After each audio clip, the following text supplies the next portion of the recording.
Bem, pessoal, como eu havia comentado aí, né, no primeiro vídeo introdutório, a grande chave desse microsistema processual destinado à proteção judicial dos interesses difusos e coletivos, além dos individuais homogêneos, é a legitimidade ativa. A ausência de legitimidade era o principal óbice, e continua sendo, a utilização do processo civil tradicional individual para a proteção de interesses de natureza difusa, coletiva ou individual homogênea. Então, a primeira e principal modificação que era imprescindível para a viabilização da proteção judicial dos interesses difusos, coletivos e individuais homogêneos era a alteração das regras da legitimidade ativa. E isso, o artigo 5º da Lei 7347/85 se encarregou de fazer. Se vocês abrirem a Lei da Ação Civil Pública pelo site do Planalto, planalto.gov.br, vão verificar que, ao longo do tempo, a redação desse artigo 5º da Lei 7347/85 passou por diversas modificações de redação, né? Em princípio, eram legitimados para a propositura das ações civis públicas o Ministério Público, a União, os estados, os distritos federais e os municípios, e as associações constituídas há pelo menos um ano nos termos da lei civil. Entretanto, ao longo do tempo, foram incluídos outros legitimados para a propositura da ação civil pública.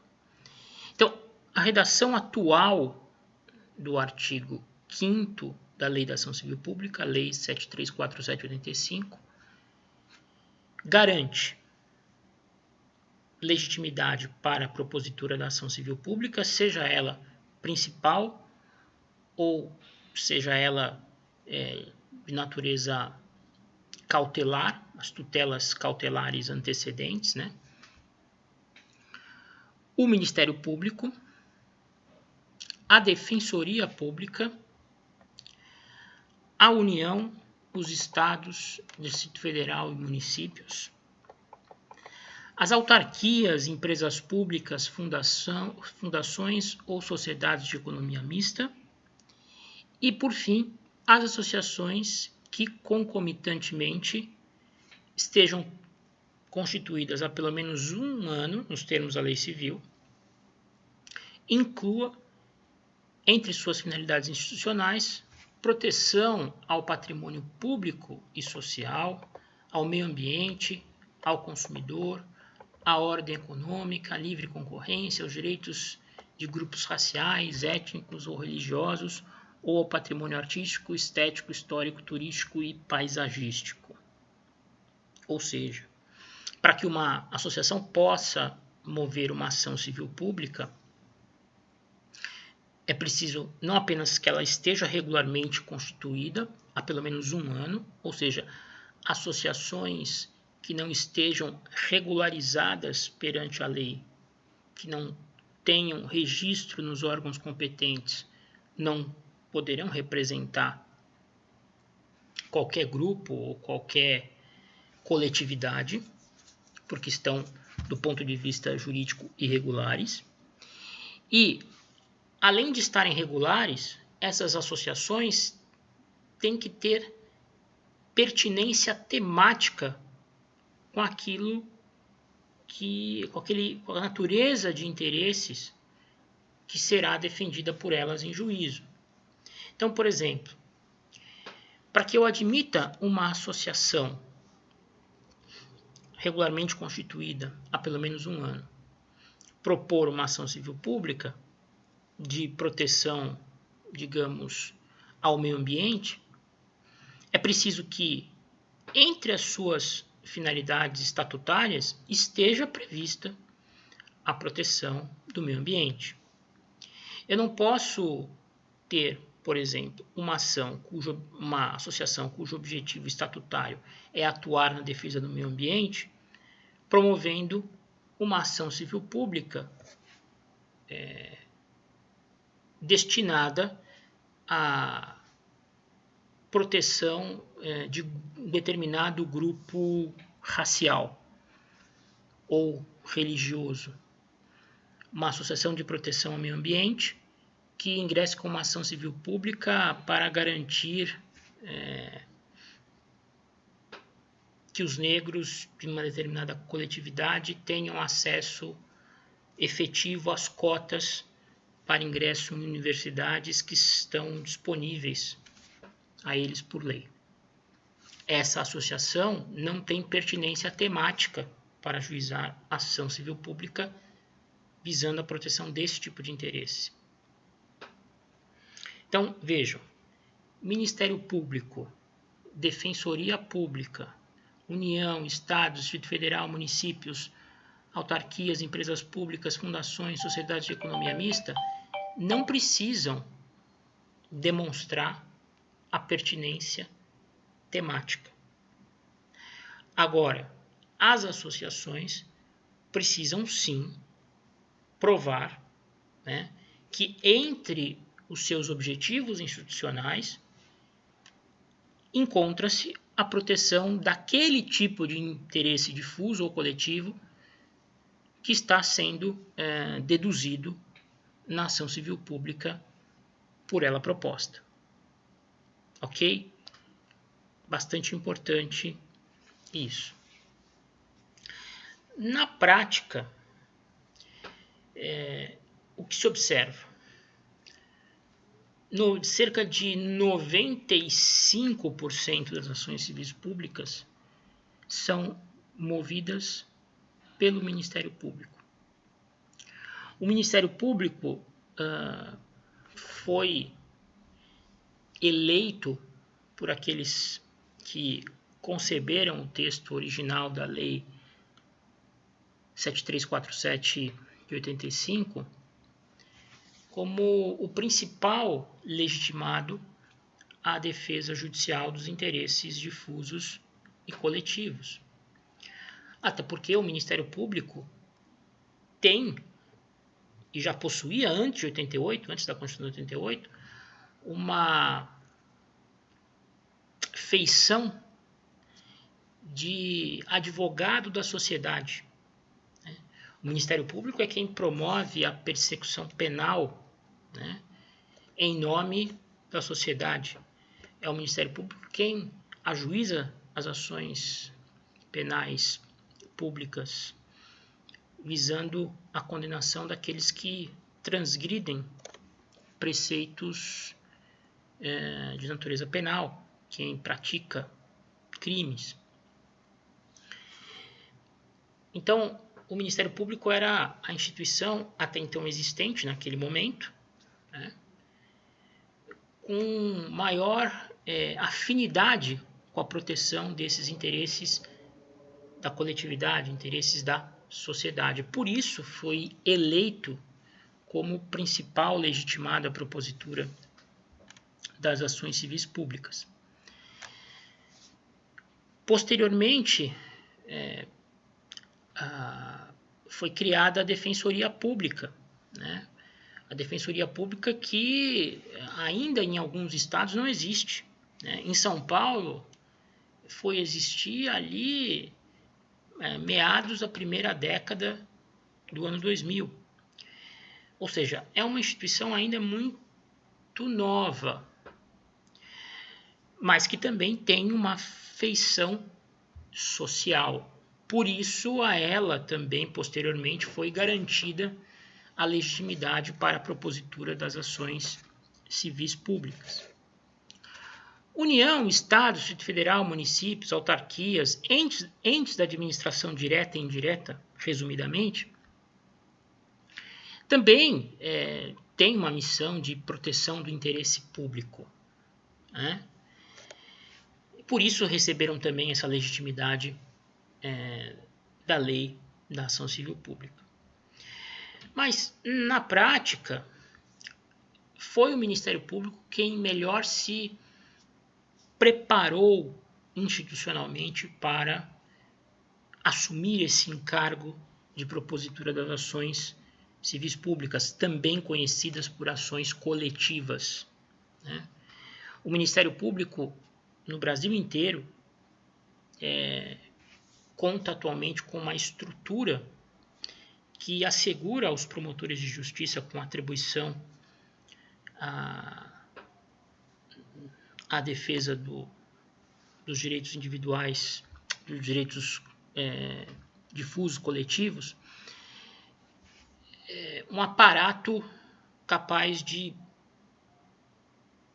propiciar uma adequada investigação dos fatos que vão levar à propositura dessas ações, uma expertise investigatória também, muito interessante, e uma estrutura de apoio, tanto em termos de perícia, quando ela é necessária para a aferição de algum dano, quanto de pesquisa, que facilitam todo o desenvolvimento do trabalho.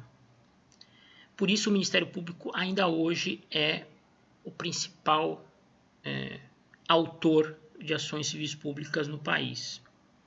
A Defensoria vem se estruturando também para cumprir esse papel, mas principalmente em comarcas do interior, em que o quadro de defensores é ainda muito enxuto, eles acabam não conseguindo tempo para se dedicar a essa missão e acabam se concentrando na finalidade principal da instituição, que é a assistência jurídica àquelas pessoas mais carentes. União, Estado, entes da administração direta e indireta, de modo geral, muitas vezes estão envolvidos no polo passivo das ações civis públicas, porque, de alguma forma, é no seu âmbito que ocorrem as irregularidades que atingem os interesses difusos e coletivos produzidos extrajudicialmente, defendidos judicialmente. Então, por exemplo, é a omissão na fiscalização da parte do Estado, do município, que acaba provocando um dano ambiental cujo ajuizamento é pretendido, cujo ressarcimento, melhor dizendo, é pretendido. É no âmbito da administração que ocorre a prática de um ato de improbidade administrativo que causa prejuízo ao erário e precisa ser indenizado. Ato de improbidade esse que muitas vezes conta com a participação do próprio gestor municipal ou de agentes públicos importantes dentro da estrutura da administração pública municipal, enfim. É mais comum a gente acompanhar os entes da administração direta e indireta no polo passivo do que propriamente no polo ativo das ações civis públicas.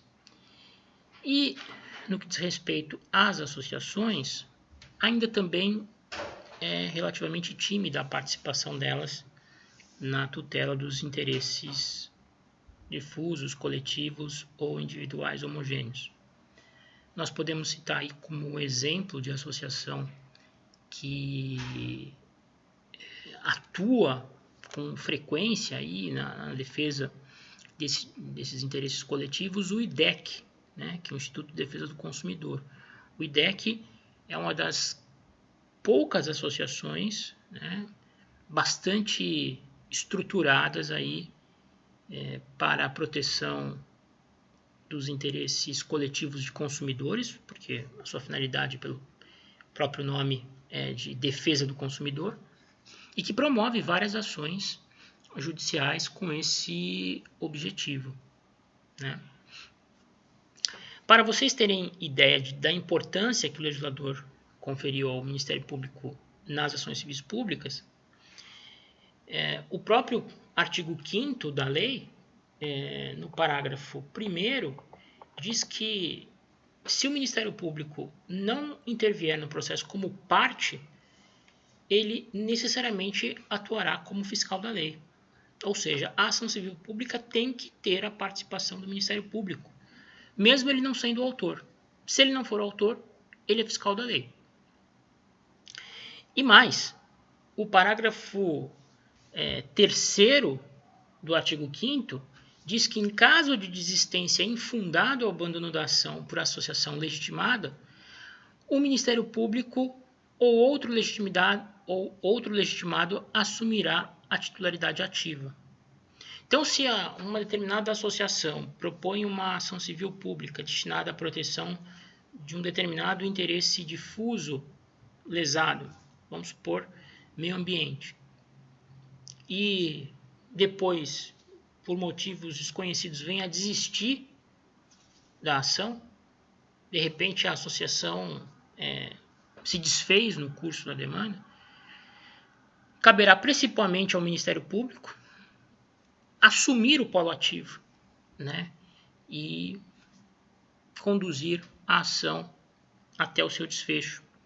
E o Ministério Público age como fiscal da lei naquelas ações em que não intervém como parte, mas sempre visando a proteção dos interesses coletivos, difusos ou coletivos estrito sensu. É missão institucional do Ministério Público atuar na defesa desses interesses.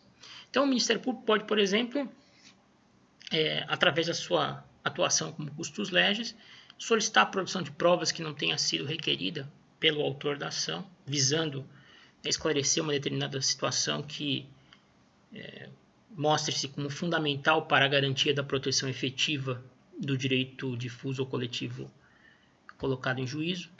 Por exemplo, uma ação civil pública em matéria ambiental, o Ministério Público vai lá e pede uma perícia que a associação autora acabou não solicitando no momento em que teve para indicar as provas que desejava produzir. Perfeitamente possível. O Ministério Público sempre age visando a proteção do interesse, no caso difuso, colocado em juízo. No próximo vídeo, seguimos falando de legitimidade.